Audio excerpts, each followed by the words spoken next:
नमस्कार, मैं सुनील कुमार। दोस्तों, आपका स्वागत है आपके अपने यूट्यूब चैनल हेल्पिंग हैंड्स पर। तो देखिए, जैसा आपको बता दिया था कि जून के सेकंड वीक में या उसके आसपास आपका चंडीगढ़ जो जेवीटी और एनटीटी का एग्ज़ाम है उसका रिज़ल्ट आ जाएगा। इसके ऊपर एक वीडियो भी बनाई थी जिसमें बताया गया था कि जो कोर्ट केस हो उससे कोई इफ़ेक्ट नहीं होगा इस पर। आप में से एक दो का कमेंट आया था कि ऐसा नहीं होगा, ये होगा, तो वो वीडियो देख सकते हैं। आप में से जिसने कमेंट किया था वो अपना कमेंट पढ़ ले अच्छे से कि आपने क्या कहा था, आएगा नहीं आएगा। उसके बाद बात करते हैं। चलिए, आपका रिज़ल्ट डिक्लेयर हो गया है और जिसने अभी तक रिज़ल्ट नहीं देखा है तो वीडियो के डिस्क्रिप्शन बॉक्स में मैं आपको पीडीएफ का लिंक प्रोवाइड कर दूंगा। पीडीएफ डाउनलोड करके और इस पीडीएफ में आप यहाँ पे अपना रो नंबर सर्च करके अपना रिज़ल्ट देख सकते हैं कि आपके कितने मार्क्स हैं, या आप नेम वाइज ढूंढ सकते हैं, या और किसी के आपने टोटल बच्चों के आपसे ज़्यादा वालों के मार्क्स देखने तो यहाँ पे आप पॉइंटों में मार्क्स लिख के वो लिख सकते हैं। जैसे यहाँ पे अगर आप 92 मार्क्स वाले को सर्च करना चाहें तो आप 92 पॉइंट डाल के सारे नंबर आप सर्च कर सकते हैं। जैसे ये 92 पॉइंट लगा दिया, उसके बाद आपके पास जो 92 पॉइंट वाले इनको आप आगे करते रहे तो आपको ये सारे के सारे मार्क्स दिख जाएंगे। तो इस तरह से आप अगर कट ऑफ अपने हिसाब से टोटल आइडिया लगाना चाहें, सभी बच्चों के काउंट करना चाहें तो आप इस हिसाब से अपने मार्क्स काउंट कर सकते हैं, यानी कि आपका रैंक काउंट कर सकते हैं। नहीं तो आपको रैंक काउंट करने की ज़रूरत नहीं है। इस वीक वेट कीजिए, 2 से 3 दिन आपका रैंक ऑफिशियल वेबसाइट पे आ जाएगा, यानी कि जो डीवी का शेड्यूल और रैंक वाइज जो लिस्ट है वो आपको देखने को मिलेगी। तो इसके लिए आपको ज़्यादा हाइपर नहीं होना है, 2 या 3 दिन वेट कीजिए। आपका रैंक और आपकी कैटेगरी वाइज जो मार्क्स है वो सारे के सारे बोर्ड की वेबसाइट पे आ जाएंगे, चंडीगढ़ एजुकेशन डिपार्टमेंट की साइट पे विजिबल होंगे। उसके बाद चलिए बात करते हैं। आप सभी के कमेंट आए थे, पर्सनली भी मुझे मैसेज आए थे कि कट ऑफ का क्या आइडिया है, कहाँ तक कट ऑफ जा सकती है। तो देखिए, कट ऑफ के लिए काफ़ी सारे यूट्यूबर्स ने फॉर्मूला लगा के या काउंट करके मार्क्स बना चुके हैं काफ़ी सारे। तो उसी अकॉर्डिंग हम भी अपनी कट ऑफ बता देते हैं। तो अगर सबसे पहले हम बात करें, देखिए जैसे जनरल में, तो आपको पता है जनरल की 179 पोस्ट है।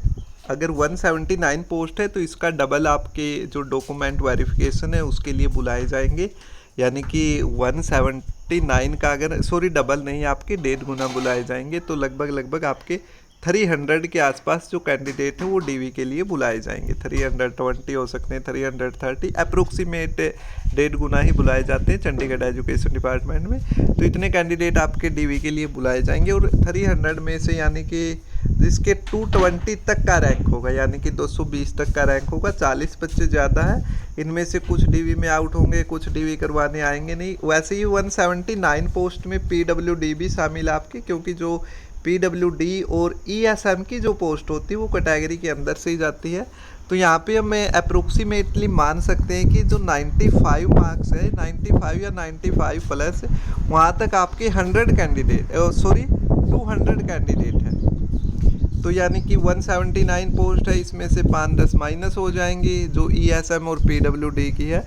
तो यानी कि आपके 200 रैंक तक जिसका आएगा, यानी कि 200 रैंक तक, या मान के चलिए 95 मार्क्स तक जिसके आएंगे उसको आपको फाइनल लिस्ट में आपका नाम जरूर आएगा। और अगर डीवी की बात, यहाँ पे 1 या 2 मार्क्स नहीं बल्कि 5-7 कैंडिडेट आपके 94 वाले आ सकते हैं वेटिंग वगैरह में।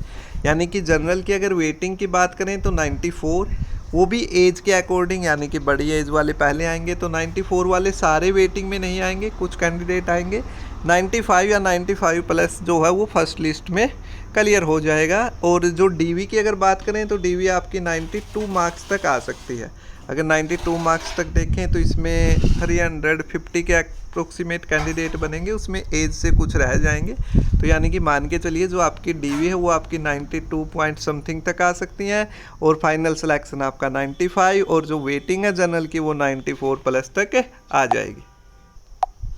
इसके बाद यदि हम बात करें अलग कैटेगरीज की, जो अदर कैटेगरी है, जैसे सबसे पहले हम बात कर लेते हैं ईडब्ल्यूएस की। तो देखिए ईडब्ल्यूएस में ऐसा होगा, सबसे पहले तो आपको पता ही है कि जो अपर कैंडिडेट है वो सारे जनरल में काउंट होते हैं, चाहे किसी भी कैटेगरी के हो। तो 95 तक के तो सारे जनरल में ही जाएंगे। उसके बाद ईडब्ल्यूएस की अलग से कट ऑफ बनेगी।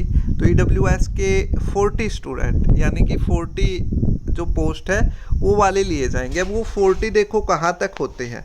अब 94 पे कितने हैं EWS, 93 पे कितने हैं EWS और 92 पे कितने हैं। मैक्सिमम इन 3 नंबर पे ही आपके 40 प्लस स्टूडेंट हो जाएंगे, क्योंकि EWS काफ़ी सारे बच्चों के पास होता है। जो जनरल में है वो भी EWS बनवा लेते हैं नॉर्मली, तो EWS काफ़ी सारे बच्चों के पास होता है। तो ये मान लीजिए EWS आपकी जो कट ऑफ है वो 92 या 92 प्लस रहने वाली है, यानी कि EWS में आपका 92 तक आ जाएगा। उसके बाद देखिए जो OBC और SC है, OBC category and SC category, मैंने एक के काउंट नहीं किए हैं अभी तक कि कैटेगरी वाइज काउंट करें, वो जनरल के हुए हैं। इसके बाद अगर आप OBC और SC कैटेगरी के कैंडिडेट हैं तो देखिए सबसे मेन ये नहीं कि इनके नहीं किए, सबसे मेन आपके उसी में जाते हैं, जनरल में ज़्यादा बच्चे जाते हैं, उसके बाद इनकी कट ऑफ कम ही जाती है। तो अगर OBC की मैं बात करूं तो 90 अराउंड रहने वाली है OBC की, और SC की आपकी 85 अराउंड रहने वाली, क्योंकि पोस्ट अच्छी है इन दोनों कैटेगरीज में भी। और जो ऊपर वाले बच्चे यानी कि जिसके 95 तक है वो तो सारे जनरल में गए। अब 94, 93, 92, 91 और 90 इन नंबर्स पे आपके OBC के अलग से काउंट होंगे, यानी कि सिर्फ OBC वाले ही आएंगे यहाँ पे, अदर कैटेगरी के नहीं आएंगे, जनरल वाले भी नहीं, EWS वाले भी नहीं और वो भी नहीं। तो आपकी यहाँ पे हो सकता है 1-2 नंबर और भी कम चले जाए, यानी कि 89 तक भी आ जाए कट ऑफ। इसी तरह अगर हम SC की बात करें तो SC की कट ऑफ है जो वो 82-83 मार्क्स तक आ जाएगी, और जो DV है वो तो 80 से भी कम आ जाएगी SC कैटेगरी के लिए। तो इस तरह से आपकी जो कट ऑफ का मेन आइडिया यही है। आप भी अगर आपने काउंट किए तो कमेंट सेक्शन में हमें ज़रूर बताएं कि सर SC के है इस मार्क्स तक इतने कैंडिडेट हो रहे हैं, उससे आपको क्लियर आइडिया आ जाएगा। 95 तक आपको काउंट करने की ज़रूरत नहीं है, 95 से नीचे वाले काउंट करें कि 94 पे कितने, 93 पे कितने, क्योंकि जो कैटेगरी वाइज है मेरिट वो 1-2 कैंडिडेट ही होगा जिसने कैटेगरी का फ़ायदा उठाया है, और 95 प्लस मार्क्स बन रहे हैं वो एक अलग चीज़ है, उसमें 2-4 कैंडिडेट ही मिलते हैं, तो उससे इतना ज़्यादा इफेक्ट नहीं होता है। उसके बाद अगर हम बात करें एक इस पे कोर्ट केस चला हुआ भर्ती पे, उस का क्या होगा और वेटिंग लिस्ट कब तक आएगी, DV शेड्यूल कब तक आएगा। तो सबसे पहले है जो इस वैकेंसीज पे आपका कोर्ट केस है, उसकी आपकी जो हियरिंग है वो 16 जुलाई है, लेकिन आप मान लीजिए वो कोई केस नहीं रहेगा, आप यानी कि आपकी ज्वाइनिंग उससे पहले ही उम्मीद है कि हो जाएगी, यानी कि कोर्ट केस का आपकी भर्ती पे इफेक्ट नहीं होगा। इसके लिए एक प्रॉपर एक पॉइंट के साथ आपके साथ एक वीडियो शेयर की थी, जिसने नहीं देखी हो तो मैं लिंक डिस्क्रिप्शन बॉक्स में दे दूंगा, आप वो वीडियो देख सकते हैं। यानी कि कोर्ट केस यहाँ पे ख़त्म ही मान लीजिए, आप हियरिंग होती रहेगी लेकिन कोई डिसीजन नहीं आएगा। जब डिसीजन तो वो कैंडिडेट के फेवर में होगा, यानी कि डिपार्टमेंट के फेवर में होगा, जिन्होंने केस कर रखा उनके फेवर में नहीं होगा। क्यों होगा वो आप उस वीडियो में देखें।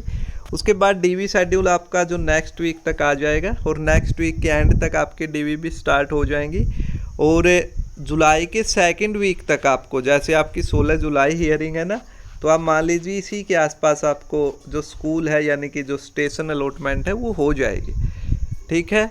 इसके अलावा जो वेटिंग लिस्ट है उसमें आपके 2-3 महीने लगेंगे, क्योंकि जो ज्वाइन नहीं करेगा उसके पास बाय पोस्ट लेटर जाएगा, फिर वो मना करेगा, उसके बाद वेटिंग आएगी। क्लियर है। इस वीडियो में इतना ही। अगर कोई भी डाउट हो या कोई क्वेरी हो तो आप कमेंट सेक्शन में हमसे पूछ सकते हैं। चैनल को लाइक करें, सब्सक्राइब करें, शेयर करें। धन्यवाद। जय हिंद, जय भारत।